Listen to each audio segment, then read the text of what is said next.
Well, howdy, and happy Mother's Day. Hope everybody's having a great morning so far.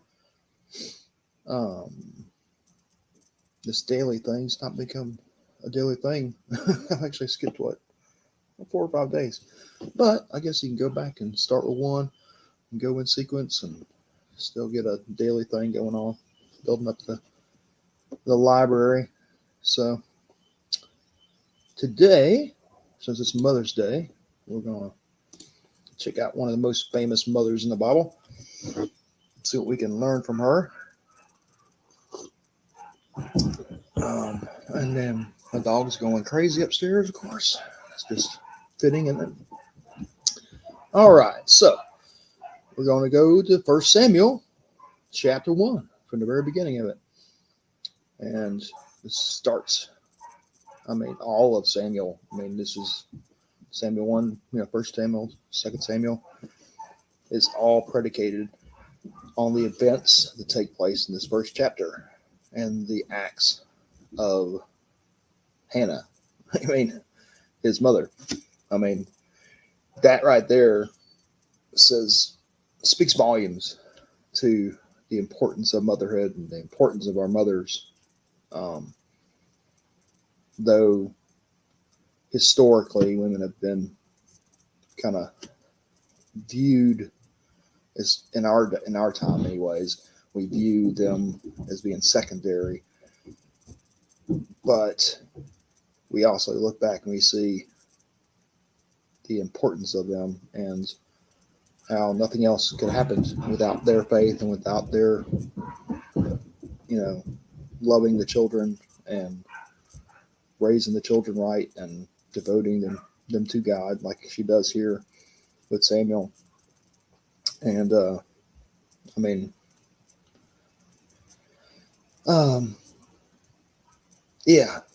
like I said, today we look at it this way, but I don't think it was quite that way back in the day. It was a clear separation between men and women, and to the nth degree, men led, women took care of families and took care of the men. They took care of us and led us, really. As we led the family, as we led the politics and country and everything else, they were actually the ones leading us, leading the men. So today we look at that as a bad thing. I don't know. I don't really see it as being that way. Personally, I think it's pretty beautiful thing. Because if you look at it, really, women were always the ones leading the culture, leading the politics, leading everything through their influence on their husbands. I don't know. We had to go out and do the work as far as leading. Men did, but the women were the ones that were influencing and praying and being diligent to keep us on track. Because us guys were very single focused, and we get distracted. And once we're distracted, we're over here instead of doing what we're supposed to do. And women, God made our wives to be there and mothers to be there, the ones that set us back on track, put us back where we're supposed to be, to love us enough, to care about us enough, to set our hearts and our minds on the right things. Anyways, let's get into the actual word here. So, the birth of Samuel is my little tag on top of this. There was a certain man of Ramathaim Zophim of the hill country of Ephraim, whose name was Elkanah, the son of Jeroam, son of Elihu, son of Tohu, son of Zuph, and Ephrathite. He had 2 wives.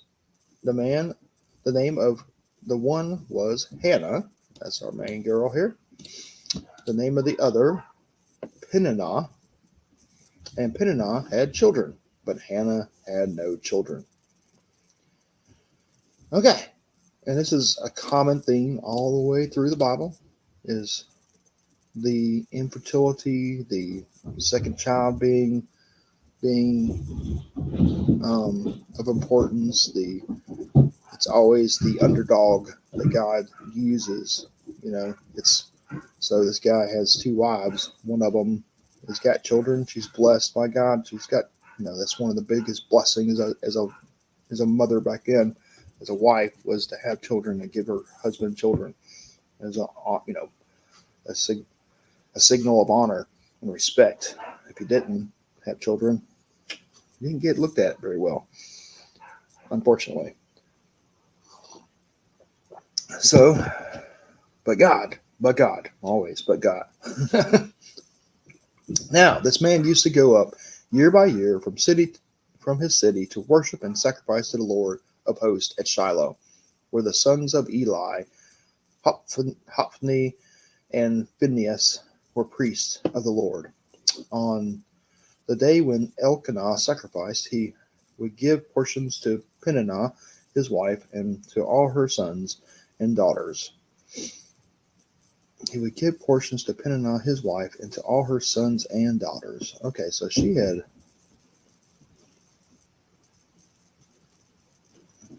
Okay, so she had a bunch of kids. She was very blessed. But to Hannah, he gave a double portion. Oh, look at that. Because he loved her. Oh my goodness. Though the Lord had closed her womb. That's awesome. And her rival used to provoke her grievously to irritate her. Yeah, this whole marrying multiple women thing. I mean, I don't understand why these guys did this back then. I mean, he obviously loved Hannah. It's like, and it may be the same kind of situation like with Abraham and Sarah, where Hannah was barren.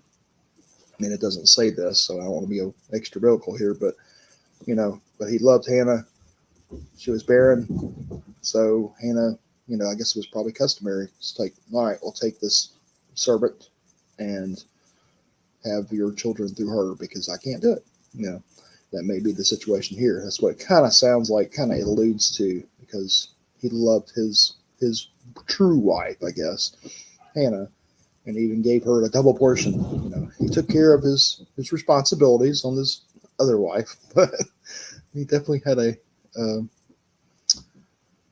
a heart for her. So it went on year by year, and as often as she went up to the house of the Lord, she used to provoke her. Therefore Hannah wept and would not eat. So this lady's just picking on her, like, I don't even know why you're around. I'm the true wife, blah blah blah. Yeah, it's so gross. And Elkanah, her husband, said to her, Hannah, why do you weep? And why do you not eat? And why is your heart sad? Am I not more to you than 10 sons? Oh, dude. Yeah.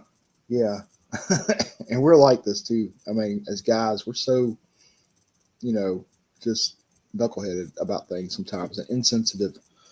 We don't get it. We just don't get it. And this is a clear sign. You just don't get it. He's like, hey, I'm all you need, It's like, but on the other hand, she ain't all you need because you got another wife that's giving you the other half of what you need. And it's like, all right, dude, wake up. So I get his heart. I understand it completely as a dude. But yeah, he definitely does not get it. And this doesn't help her. After they had eaten and drunk in Shiloh, Hannah rose. Now Eli, the priest, was sitting on the seat beside the doorpost of the temple of the Lord. She was deeply distressed and prayed to the Lord and wept bitterly. And she vowed and said, O Lord of hosts, if you will indeed look on the affliction of your servant and remember me, and not forget your servant, but will give your servant a son, then I will give him to the Lord all the days of his life, and no razor shall touch his head. No razor shall touch his head. And that's, I guess, that Nazarite vow stuff, where they didn't cut their hair, kind of like Samson. and his strength through his through his hair. So she's basically saying, making a deal with God, saying, "Look, I've been praying for this for years, and you have not, you know, come through the way I wanted, you know." And like I said in the scenario, like I'm thinking, this is Eli, not Eli, but what's his name? Her husband, Elkanah. This is Elkanah's first love, his first wife, and you know, and even though she's been praying through this, she probably even, you know, gave her servants or whatever to him to so they could still bear children, but it's still not enough. And if we go back and look at Abraham and Sarah, we had that same conflict, or Abram and Sarai, I guess at the time, we had that same conflict where God promised them a son, and they didn't. They, you know, she never, you know, she went past the age of fertility, and so she decided, okay, well, God promised this, so we're going to make it happen. And this is probably a traditional thing back then that just a common thing they did. So she'd been praying and praying, and you know, of course, Elkanah's all happy about it. He's like, you know, same thing with Abraham back then. He was content. He was like, okay, I have my son. I got my Ishmael. He's cool. I don't have to worry about it. We're all good. I got my cake and I can eat it too, kind of thing. It's like I have my heir. I have my children. I have my love of my life that I've always loved, and I've got a side chick too. It's kind of gross, but I mean he's happy. That's why he's like, well, baby. I mean, why are you sad? I mean, everything's great in my eyes. I have no problems. So yeah, so she's praying. She's praying to God. She's making deals, saying, look, you know, we've all done this. We've been like, well, if you can just, and we do it over stupid stuff too. It's like, if you can just make this traffic go away and get me where I want to be because I'm frustrated, and then I'll do whatever you want me to do, kind of thing. You know, we do stupid stuff like that, make stupid deals. This at least was a big deal. But she's saying, look, I will give you, if you give me, then I will give him back to you. And that is a great um, principle in itself, where all the blessings we have, everything comes from the Lord. So we should be willing to give it all back to him. I know it's easier said than done, but that's what she's doing here. She's like, if you'll bless me, I will give him right back to you. So as she continued to pray, I highlighted that or written that before the Lord, Eli observed her mouth. Hannah was speaking in her heart, only her lips moved, and her voice was not heard. Therefore Eli took her to be a drunken woman. And Eli said to her, how long will you go on being drunk? Put your wine away from you. But Hannah answered, no, my lord, I am a woman troubled in spirit. I have drunk neither wine nor strong drink, but I have been pouring out my soul before the Lord. Do not regard your servant as a worthless woman. That's the way she's feeling right now. She's feeling as just worthless, and especially in this society, she's feeling worthless. For all along I have been speaking out of great anxiety and vexation. And you can just feel that trauma, that place she's in. I mean, she's just, lips are moving, but there's no words coming out.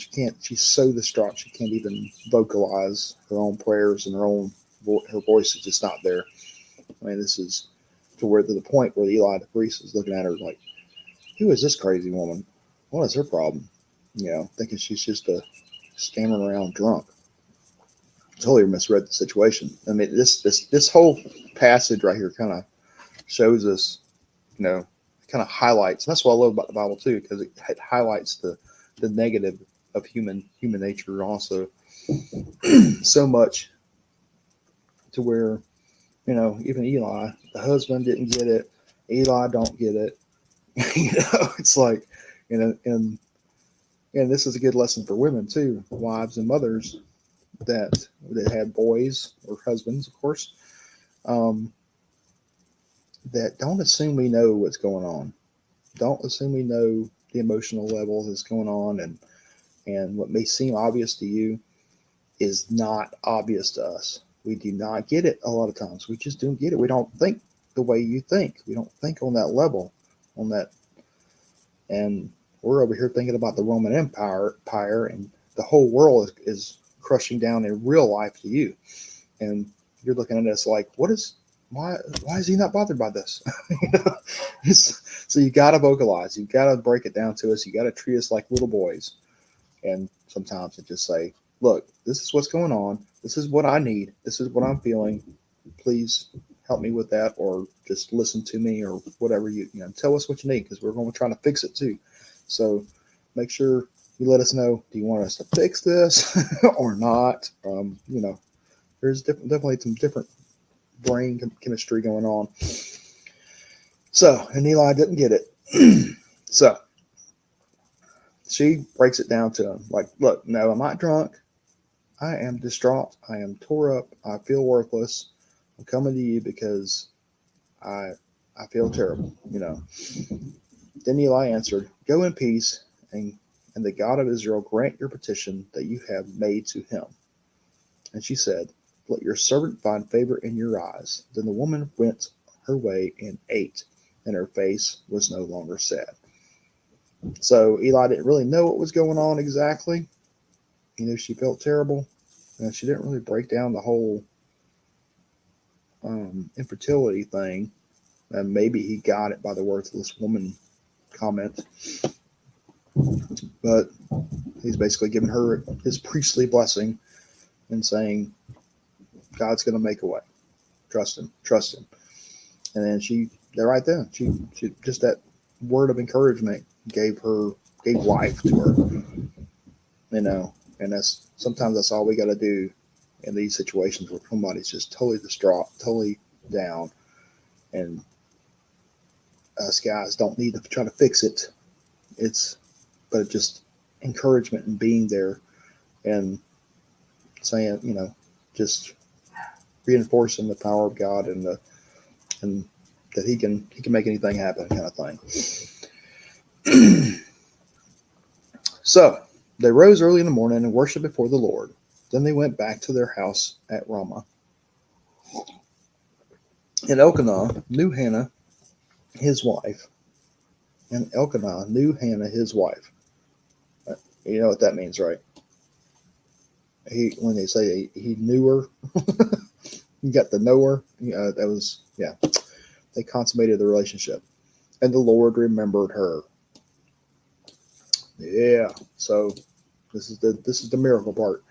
And in due time, Hannah conceived and bore a son, and she called his name Samuel. And she said, I have asked for him from the Lord. So there you go. Praying, seeking the Lord, seeking, holy guidance, and that continuous prayer, not giving up over and over again. Then the man Elkanah and all his house went up to offer the Lord the yearly sacrifice and to pray his vow. But Hannah did not go up, for she said to her husband, as soon as the child is weaned, I will bring him, so that he may appear in the presence of the Lord and dwell there forever. Elkanah, her husband, said to her, do what seems best to you. Sounds like such a dude's answer, doesn't it? Whatever, babe. Wait until you have weaned him. Only may the Lord establish his word. Okay, yeah, exactly. It's like, all right, well, that sounds a little crazy. I don't really get it. But do what you want, babe. Whatever. But, okay, let me get my logic in here. Just at least get him weaned on. And you can just see the disconnect here with this dude. So the woman remained and nursed her son until she weaned him. And when she had weaned him, she took him up with her, along with a 3-year-old bull, and ephah of flour, and a skin of wine. And she brought him to the house of the Lord at Shiloh, and the child was young. Then they slaughtered a bull, and they brought the child to Eli. And she said, O my Lord, as you live, my Lord, I am the woman who was standing here in your presence, praying to the Lord for this child I prayed, and the Lord has granted me my petition that I made to him. Therefore, I have lent him to the Lord. As long as he lives, he is lent to the Lord. That's and he worshipped the Lord, and he worshipped the Lord there. Very interesting. And Hannah prayed and said, My heart exults in the Lord, my horn is exalted in the Lord, my mouth derides my enemies, because I rejoice in your salvation. Who's our enemies? It's just that other wife. That's been picking on her, berating her because she couldn't have children. There is none holy like the Lord, and there is none besides you. There is no rock like our God. Talk no more so very proudly. Let not arrogance come from your mouth, for the Lord is a God of knowledge, and by him actions are weighed. The bows of the mighty are broken, but the feeble bind on strength. Those who were full have hired themselves out for bread, but those who were hungry have ceased to hunger. The barren was born 7, and she who has many children is forlorn. The Lord kills and brings to life. He brings down to Sheol and raises up. The Lord makes poor and makes makes rich. He brings low and he exalts. He raiseth the poor from the dust. He lifts the needy and from the ash heap, to make them sit with princes and inherit a seat of honor. The pillars of the earth are the Lord's, and on them he has set the world. Mercy. He will guard the feet of his faithful ones, but the wicked shall be cut off in the darkness, for not by might shall a man prevail. The adversaries of the Lord shall be broken to pieces. Against them he will thunder in heaven. The Lord will judge the ends of the earth. He will give strength to his king and exalt the horn of his anointed. Wow. Then Elkanah went home to Ramah. That's her husband. And the boy was ministering to the Lord in the presence of Eli the priest. Oh, that's interesting. Then Elkanah went home to the Lord, went home to Ramah. So she stayed. That's interesting. So she's so close to God. She's been pouring out her heart to God for all these years for her son, and just worshiping and worshiping and worshiping and praying and praying and praying, and God bringing herself to the utter despair, and just humbling herself completely for the Lord. And now she's got this like prophetic insight. I mean, it's pretty interesting. And then she doesn't just leave him, because you get the idea. It's like, okay, does this make any sense? She's going to pray for a son and then just give him up. And, it's like, okay, well, what was the point? You got a son, but you just gave him up. It's like, no, this says, then Elkanah went home. It doesn't say she went home. So she hung out. She hung out for a while. She hung out and was still mom at the place. So she basically looks like she basically became like for a better word, a nun, I guess, hanging out with her son. Pretty cool. Anyway, so what we get, she's one of the most famous mothers, and you got to look at what Samuel does. I mean, there's 2 books of the Bible written about him. Of course, that's only in the Christian Bible. These were actually books of the kings. I think there was 3 or 4 king books. We got First Kings, Second Kings. They had I have to look that up. I think there's 4 king books, and Samuel's part of them. But if not for her faith, and not for her just continual prayer and continual prayer, Samuel would not have been born. Samuel would, and and for her dedication to him, to the Lord, Samuel would not have been a great prophet that led um, Israel through their whole time of the kings, And this man, remember, Samuel's the one that anoints Saul, and the one that the the people wanted, the good-looking guy, the best guy. And Samuel's like, okay, well, that's who you want. That's what we'll give you. And he anoints Saul, and Saul ends up being a terrible dude. So the first king. So Samuel's the one that tells the people, it's like, look, you need to follow God, not humanly kings. We don't want to be like everybody else. He tries to straighten them out, and he's like, all right, fine, I'll give you what you want. And then that leads on and on and on. I mean, the story of Samuel is amazing. There's one part where he just chops up a dude, chops up the one king um, that Saul captured instead of destroying like he was supposed to. So Samuel goes in there and just takes a sword and just chops him up right there in the court, right there in front of the king. Like, I told you, you were supposed to eliminate these people because they're going to be a hindrance to you for the rest of your time of history. You do not destroy them now. And chops them up in little bits right there. It's just crazy. So Samuel's a pretty cool dude.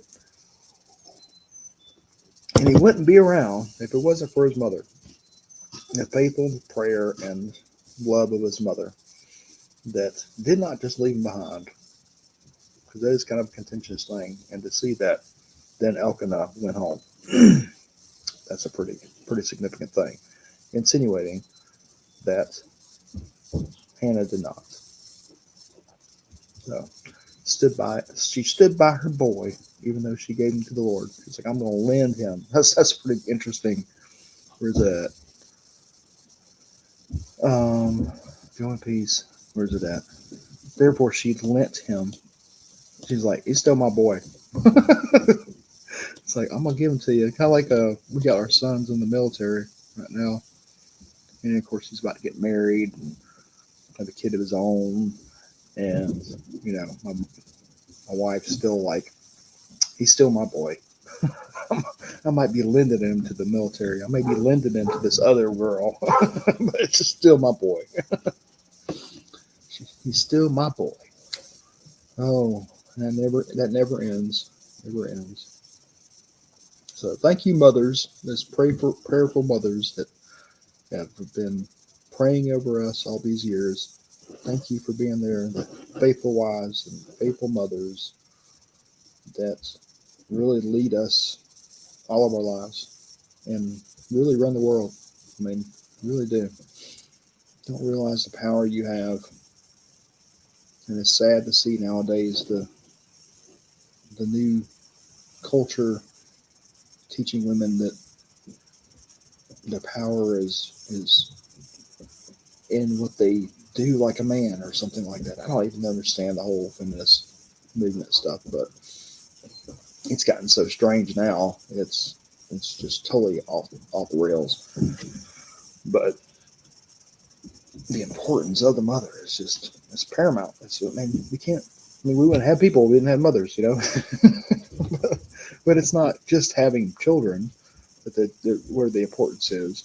It's the faithfulness, it's the prayers, it's the teaching us to follow God, it's to teach us how to love.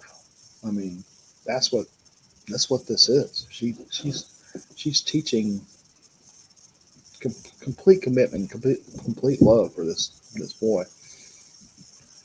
And to the point where she stood by his side. I don't know if she eventually went back home, but